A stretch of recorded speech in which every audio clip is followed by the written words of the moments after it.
folks, it's me again, Panda from Panda Outdoors and 4x4s. So what I'm going to go over is what I took on my last green laning trip around North Wales with the Northwest 4x4 and off-roading group.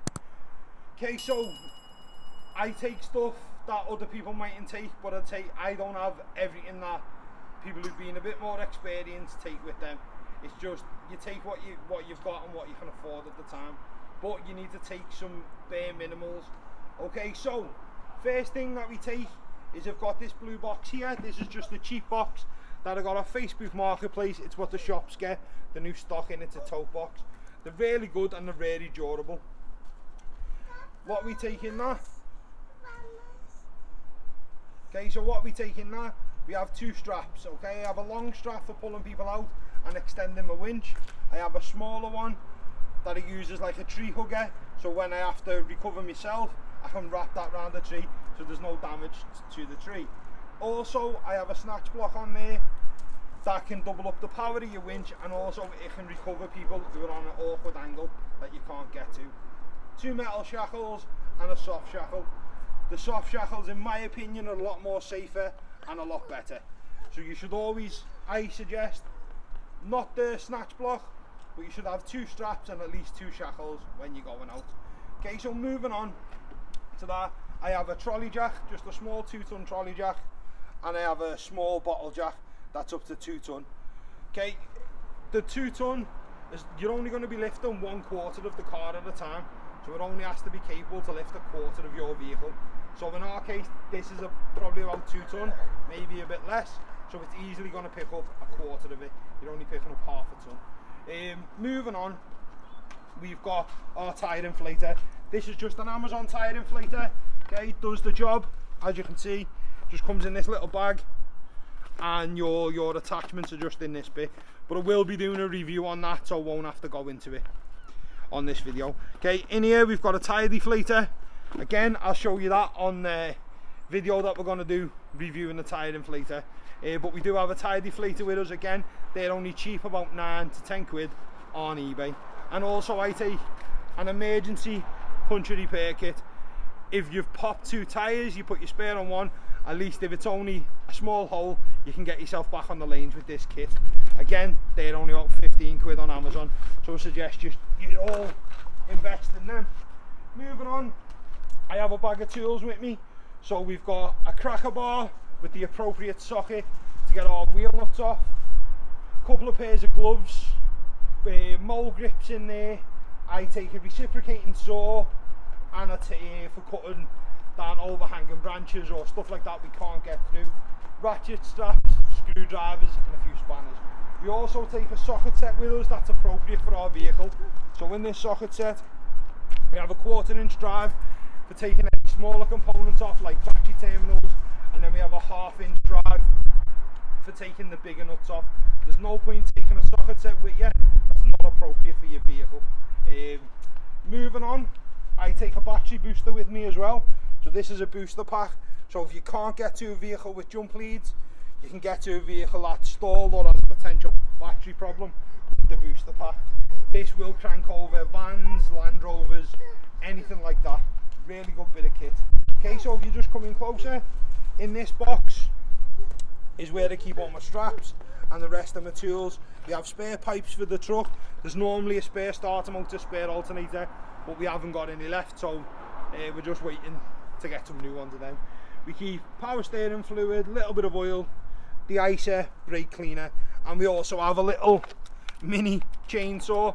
It may only look small, but it can cut through some sturdy branches as well. Good little bit of kit. And then moving on, we just have a shovel. Basically this is an extendable shovel. It was cheap, I think it was off Wish or AliExpress. It does the job and it can be used as an axe and other bits and bobs, but it's good to keep in the car. And again, we keep some Jubilee clips, cable ties and exhaust clamps. You can pretty much bodge your car up to get you off a lane with cable ties, self-tapping screws and Jubilee clips. As well, what I do normally keep, but I haven't got any with me at the moment, is just some wire, just some like farm wire. If you've got to bodge your exhaust up if it's come off, if you can just get a bit of wire around it, tighten it up with some pliers, you're getting off the lane, even getting home. So then moving on to the next bit is our little kitchen we take with us. So this is our little kitchen area that we have with us when we go out.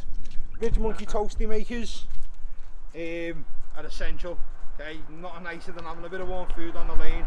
So we've got the Ridge Monkey toasty maker. I've got the Ridge Monkey stove in there. It packs up nice and neat and compact, unlike the other bigger stoves. These pack up nice and small, and you do get 2 burners with them. Also, we have a Zebra billy can. So with that billy can, I can make up military rations if I want some hot food and I don't really want to cook. Bit of water in there, throw military rationing. And we also have a kettle, stuff like that. So that's our little kitchen. When we do longer camps, obviously we take more stuff with us. And then just next to that, we have our jerry can. We have our jerry can that we keep our water in for the kitchen, and we normally take 2 of them with us. One for water for the truck, and we take 1 for cooking. Okay, looking further into the back, we have our spare tyre, just ratchet strapped down for now. We are going to move it potentially onto the roof rack, and if you just come around here, this little compartment here, that's got our jump leads in. So we keep a set of jump leads in there, and we also keep a torch. Just on the back, you can see the chair tidy. That also houses a first aid kit, gloves, a torch, a knife, and a seatbelt cutter for emergencies. If anybody else is in danger, we've got to get them out. If we move around, we have our recovery boards just here. Again, we've only got 2 of them. Some people take 4, but at the moment we've just got 2. We are going to buy another set, but they'll be on our other vehicle, so we can split the weight between vehicles. And we have a bike locked onto it, so nobody can rob them when we're parked up anywhere, because people will take a chance. If you move around, we do have a winch. It's not a terra firma one or nothing like that. This is just an eBay winch. It's not let me down so far. I can pop this open so you can have a look how I fitted it. Okay, so if you come over and have a look, it's fitted away, nice, out the way, neat little finish, and we've just cut the grill out here so we can get to the free line bit.